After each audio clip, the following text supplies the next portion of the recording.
Հալեպում արդեն մի քանի օր էլ արված է իրավիճակը կառավարական ուժերի եւ քրդերի գլխավորած Սիրիայի դեմոկրատական ուժերի միջև բարեփոխումները վերաճել են քաղաքային մարտերի, բերելով քաղաքացիական զոհերի, նյութական վնասների եւ հազարավոր մարդկանց տեղահանման։ Բախումները սկսվել են հունվարի 6-ին Շեյխ Մաքսուդ Աշրաֆիե եւ Բանի Զեյդ թաղամասերում, որտեղ սիրիական բանակը սկսել է թիրախային գործողություններ Սիրիայի դեմոկրատական ուժերի դիրքերի ուղղությամբ։ Սիրիայի պաշտպանության նախարարությունը հայտարարել է, որ նպատակն է կանխել նոր էսկալացիան եւ պաշտպանել խաղաղ բնակչությանը։ Ելնելով քաղաքացիական բնակչության անվտանգության ապահովման անհրաժեշտությունից, պաշտպանության նախարարությունը հայտարարում է կրակի դադարեցման մասին Շեյխ Մաքսուդ, Աշրաֆիե եւ Բանի Զեյդ թաղամասերի մոտակայքում տեղական ժամանակով ժամը 3-ին։ Զինված խմբավորումները պարտավոր են լքել տարածքը մինչև հունվարի 9 ժամը 9։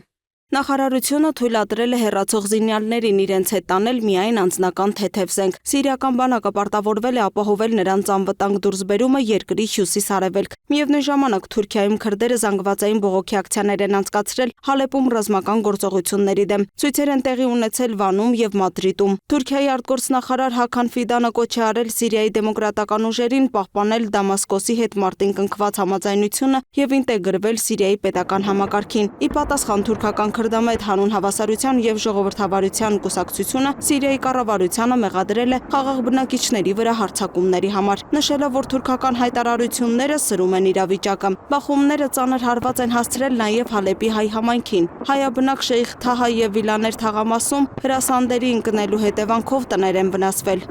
Հրասանդներ են ընկել հայերի տների վրա, վնասները միայն նյութական են, բարեբախտաբար տուժածներ չկան։ Երբ կրակոցները սկսվում են, փողոցը մի քանի վայրկյանում դատարկվում է։ Հայ համայնքը կազմակերպել է ապաստարաններ։ Սուրբ Գրիգոր Լուսավորիչ եկեղեցու ներքնասրահը բաց է մեր հայրենակիցների համար։ Ով իրեն ապահով չի զգում, կարող է գալ այդտեղ։ Դարմանատունն էլ է բաց բժշկական օգնության համար։ Արդեն կան ընտանիքներ, որոնք տեղափոխվել են եկեղեցի կամ ազգականների տուն։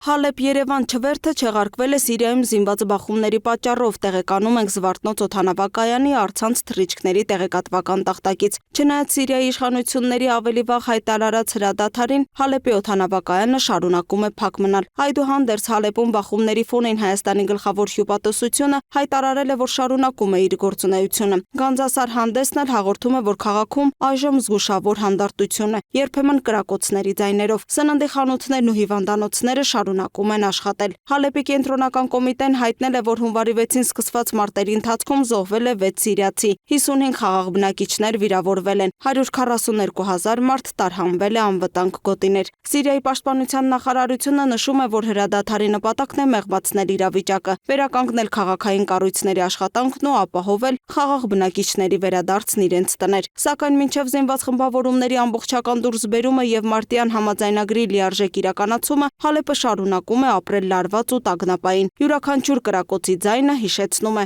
խաղաղությունն այստեղ դեռ շատ փխրուն է։ Լուսինե Գրիգորյան, Free News, Ազատ լուրեր։